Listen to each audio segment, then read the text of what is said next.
So today we're gonna switch the mechanics of this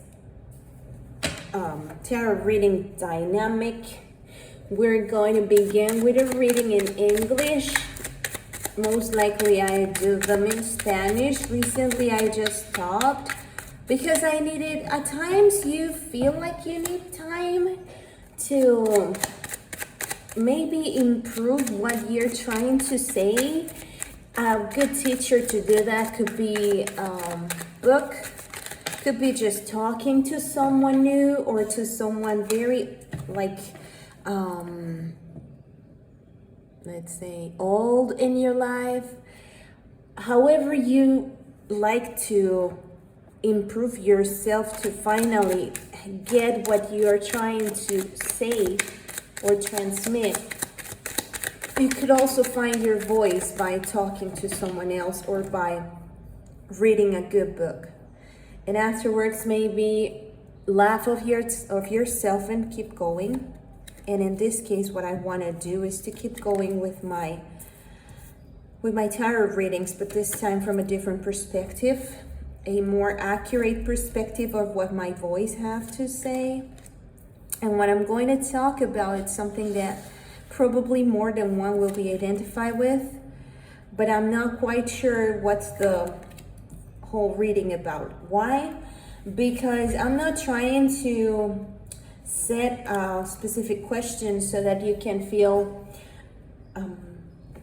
more identify and then condition whatever is on your mind. I'd rather for you to take this chance to free your mind from any kind of question and finally get to a question through the reading itself. So what I'm going to do right now is to focus only on the interpretation so that you can get to know better what exactly you get along with while doing this imagination exercise with me. Our brain and our unconscious already is working on it, so why don't we give it a try and release that illusion of control and let the tarot say what it has to say. So basically, what I'm showing here is a lack of perspective of action regarding any kind of structural manner of comfort and probably even resources. Why? Fundamentally because of fear. There's a lot of possibilities, but whenever we are trying to lie about the fear, in this case is below. It's like not on the surface, but I could definitely feel as if it's the opposite totally. As if we were reading an inverted reading, because this might be the surface somehow. However, the actual surface is this part of the situation that we may be misleading to try to figure out things on the surface, when in reality what we do have very present at this moment is the how can I say it, like the fundamental crisis of fear. And actually is it could be something very sentimental, it could be something just quite full of fear that we cannot, still we're unable to pull out of and move on towards new experiences. Maybe it's a very antique fear and it's not related just with yourself, but with a lot of resources around you and outside your inner world that you don't seem to get clearly enough to know where to move towards in order for you to get these things clearly as resources on your hands. And this situation is kind of begging you somehow, by turning and twisting the infinite towards the fear. It's begging you to enlight the new path. Maybe in this kind of how can I say it? Just as the poem of Dylan Thomas poem, where it says, "Do not go gentle into that good night. Rage against the dying of the light." Somehow, it's the magician inverted is trying to lead you towards the nature of your resources in the environment surrounding you, full of resources. But the magician also knows that, first of all, you will have to acknowledge that infinite part of you that is right now dealing with the fear of walking this new pattern. Like, maybe, why I say is a pattern, because fear is very antique. Fear is just, as part of our nature, one of the most antique emotions that we could feel. Even if we do not name it, that doesn't mean it's not present in every situation we handle or we experience. So whenever we are trying to move forward on fear, because it's important as well to recognize it and then move on it, even if we feel like we should ignore it or maybe just put it aside. The truth is that it's part of the path itself. So it's like, there's part of nature, or there's a part of it growing too, while you are leading yourself to your own nature of acknowledging what are your resources in life, which is plenty of them, by the way. But it's true that maybe it's for you the first time that you are able to acknowledge what fear means to you specifically, that antique fear, but by now just linked to yourself. So if we did this kind of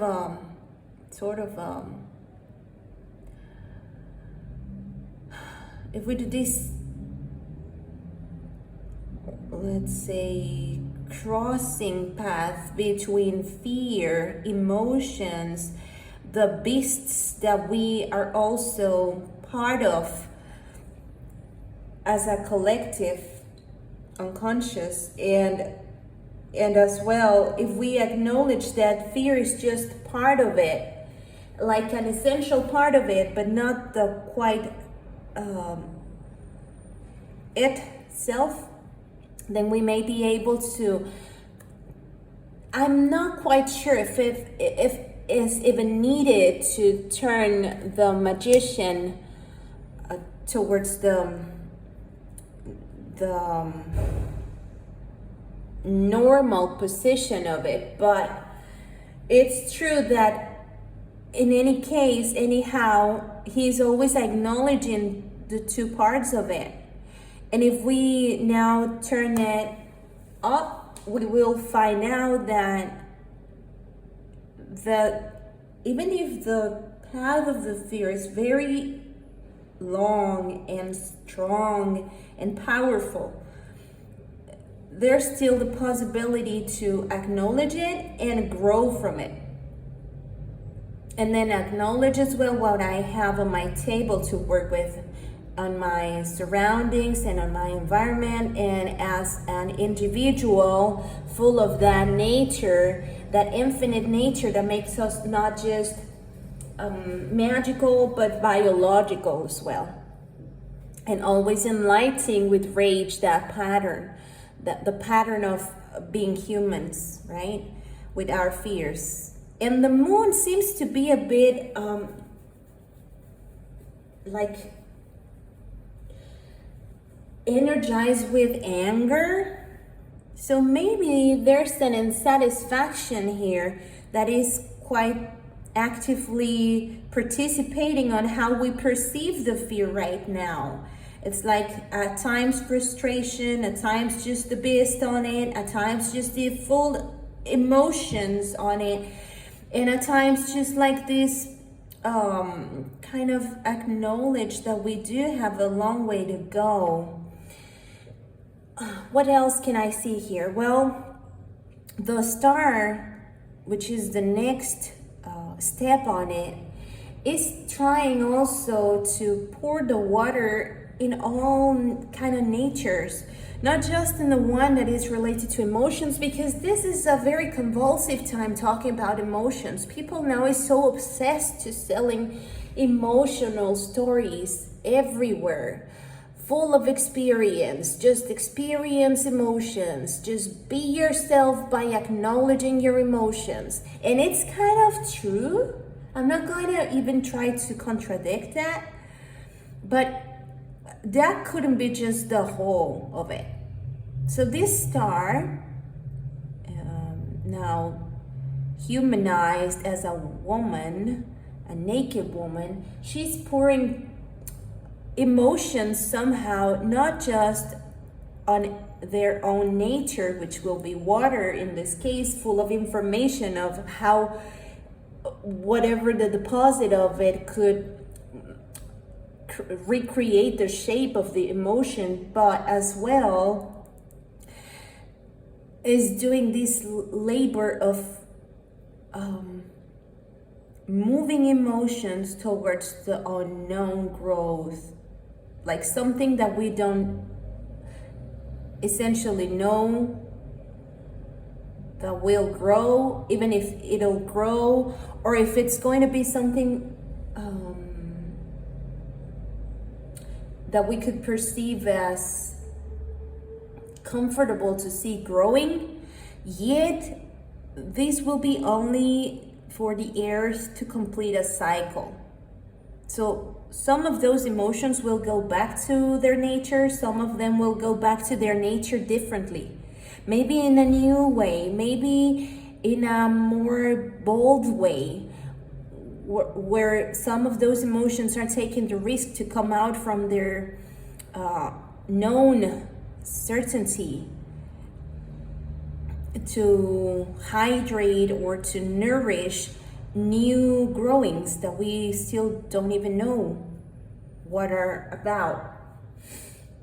And the fact that there are also trees behind with birds, at least one, reminds also of at times freedom, at times communication, at times just sing with stars, with nature too, but it's the wisdom on the tree. The tree could be nourished by all the earth, and even if we are here pouring emotions on a long way away from that tree, the emotions that we are pouring are still going to nourish somehow, like on a cycle, the tree behind. And so the birds that live in there could still live in there. So it's like feeding my nature as a dreamer, as a hopefully person, knowing that even those things I left behind are part of that nature. And maybe I still feed some or nourish some of those antique or left behind parts of myself. The self is very important here, because even though we're talking about unconscious, like essentially as a whole thing, as a human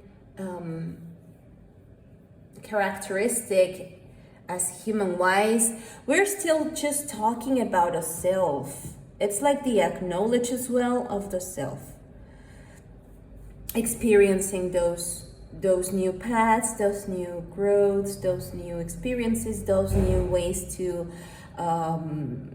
acknowledge and even recognize as themselves emotions and dreams and hopes and nourishments and resources on the environment. And the truth is that this is also leading to an opportunity. So somehow something from that unknown nourishment that we are doing is not just feeding the past, let's say, or what we left behind. It's also allowing me to grow my own weed, maybe from the feet for the first time, getting to acknowledge that I may not need the roots of a tree to have roots, or to have the wisdom and the experience of the nature of being grounded, but as well, it appears to be nourishing something more magical. How, as a divine kind of nourishment, something that doesn't even have to have roots to exist. It's like faith itself in here. It's like a big picture of the faith. So even if I don't know exactly where this water is going, where those emotions are going or leading to, there's a strong faith here that something will grow. And it could be a big opportunity being offered by something divine that we don't even understand that much. But we do acknowledge the divinely part on everything if we can still stare at the sky and see the big stars in there as the sun and the planets. And we're still able to acknowledge and recognize the divine or the divinity on everything, because it looks just as the trees that we can see on our environment, and because it looks very much as the mountains that it's like nature itself is yelling at you to be faithful. And why? Because you are just a reflection on it. And when you are nourishing that reflection, then you're nourishing the spiritual part, the essentially divine part, the magic part, that part of the unknown that you may perceive somehow with your nudity. Then what we have next will be, maybe this happened, this twist happened because of the tearing apart, the falling apart of a dream. A almost young dream just fell apart, yet when it fell apart, it's as if there was a transformation in between this gold, as an alchemist will do, into a more spiritual element. And by doing that twist, maybe unconsciously, maybe just with no willing to do it that way, it just happened, but never as an accident, but as part of this invisible kind of intuition that you have, that there's not just what we see, but something beyond that, that this element went towards this cup at the very end. It was part of that powerful, sentimental, profound, maybe even spiritual sense of love on growing in the unknown. So basically on this first picture, what I could capture is the essence of the faith to finally recognize that you're made of these two sides. The night, the nocturne side of everything is also very magical when pouring emotions out to finally get through the path of fear and the path of creation at the same time. Creation of new perspectives, new opportunities, new growings. There are even some things that you couldn't even comprehend as logical, because those are not even attached to maybe in a shape of branches. They're not even attached. There's no ground here to attach this, how we call them? I just missed the word. well, how you call this fire? Could you please help me out here whenever you see or watch this video? Like, whenever you feel like having, oh, once, I just have it here. Yes, so whenever you see this wand, you also see that there are leaves with no branches on it. So how could this even be possible? But it's not something logical, and you're now acknowledging that there are things that, even if they're not recognizable as part of a nature, they're also like in between this new acknowledge of what infinite means, of what eternal means, of what nourishment means, of what magic means, of what fear means. And so it's not even a sacrifice when you are part of this practice awarely, like fully conscious of what is happening, even if you do not understand the whole picture. But you do understand it somehow. You intuitively, if you would like to say it that way, recognize that what you're pouring is not just for free. It's not just because. It's not leading to nowhere. It's leading to someone very powerful. And on that power, you can claim that emotional, grounded on the unknown creation of yourself.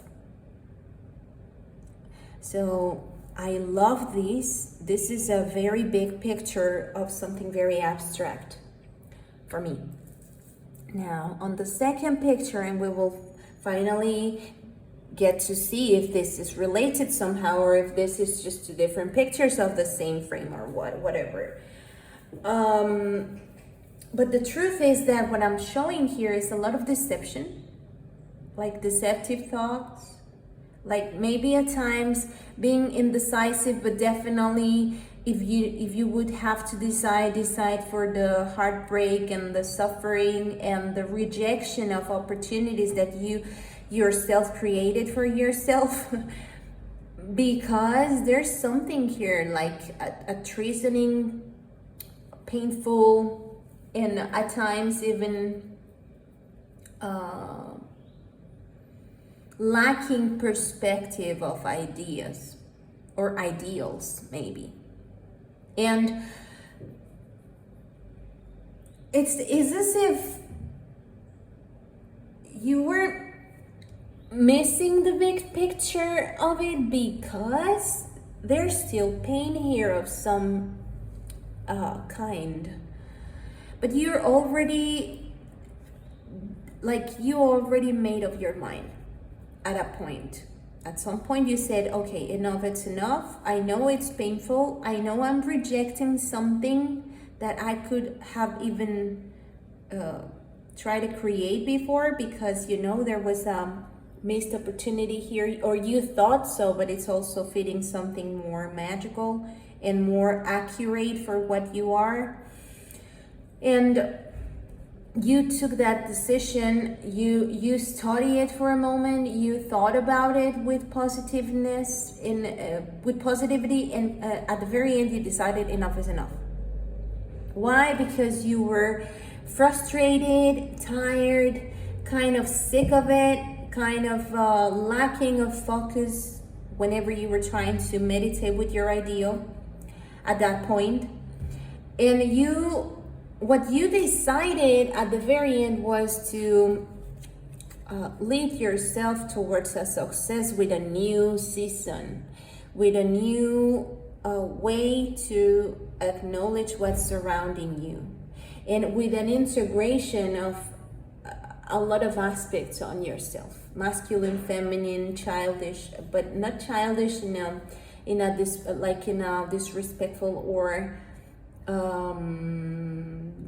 with disdain. It was more alike the child, the inner child part of you, and divided in feminine and masculine as well, or even probably just in ages, like different stages of your own self.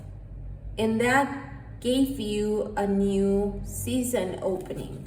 So basically, I believe it's just the same. Like, this could be the catalyst of this happening, and this could be as well surface, and this could be as well surface, but both of them are communicating that this kind of crisis of fear was very important for you to finally get to reject what you do not longer need, as well as acknowledging what is frustrating you, what is sicking you and tiring you, what is not giving you the focus you need on yourself, and what is inviting you and even giving you that mysterious but very vital new birth of ideas.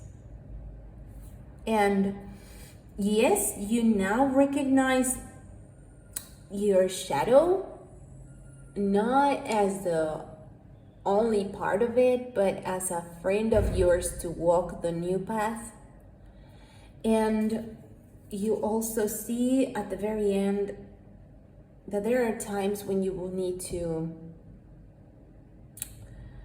be protected, be protective, acknowledge your throne, recognize your crown, your wisdom in actions and decisions, even if it seems to be immature or somehow unstable or somehow just full of uncertainty, because you do have faith on what you did, even if it led to a chaotic and stressful experience at a time. And there are times when you would have to be inflexible as well. And that's something hard for you to do because of this plasticity that you tend to organize yourself with, like your life, your dreams, your hopes, even your suffering. Now you will have to be very inflexible on that, just to get the right amount of control on what you could actually control, which has to do with this emotional intelligence and self-awareness on your level of faith and the way you dream, like acknowledging yourself. You must be a little bit at times like self-controlled. Like getting yourself together at times will mean not being that flexible. You just learned that, maybe in a tough way, because it was when you finally got this amount of frustration and lack of focus that you recognized the suffering you were going through and how you couldn't accept anymore, no longer those things, because the most important part was to grow, not just sentimentally, but maybe even in new ideas of success, in changes on how you love yourself. So this is like setting a limit. And I do not feel, I couldn't stress enough how powerful the energy or the archetype of the emperor could work on this realization, because finally you got the improvement of a balance on yourself, having on each hand the elements you got to decide that belong to you only. You are wise enough to know it. You are as well protected enough to know, and it's very interesting that what we are seeing here are the feet and the knee. At times we could even talk about the human nature as this egotistic part of it, where because for instance Louise Hay talks about knees and pride being like kind of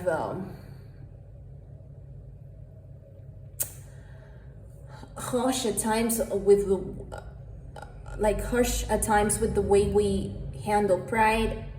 But here is not a person that does not know. He's not even no longer covering that need. It's like I'm protected from my own egotistic ways. Not because I don't recognize them, because I do acknowledge them and I know what I'm made of. I know where am I being protective and why. Now that I know who I am, who is myself, then I can definitely recognize what is part of me as an egotistic part and where I'm being protective and why. And that gives me a lot of power too. And even if that means moving with more certainty each time, or not even moving because right now the Emperor is just sitting, then I'll just be here, not moving, because not moving is also an action. And it's very decisive. It's just like silence. It's just like belonging to my present moment. If there's any anger still contained, still like holding in there, like maybe like a memory or as the part of the background, then you also know that maybe it'll walk you through your fears too. At times it'll be the most spectacular and monumental way to remember what are you made of on your egotistic parts. But that's just the acknowledge of it and the the comfortability of knowing who you are and what are you made of and what are you capable to work with and until what limit. So I cannot stress enough that this is just a very authentic recognition of your own self.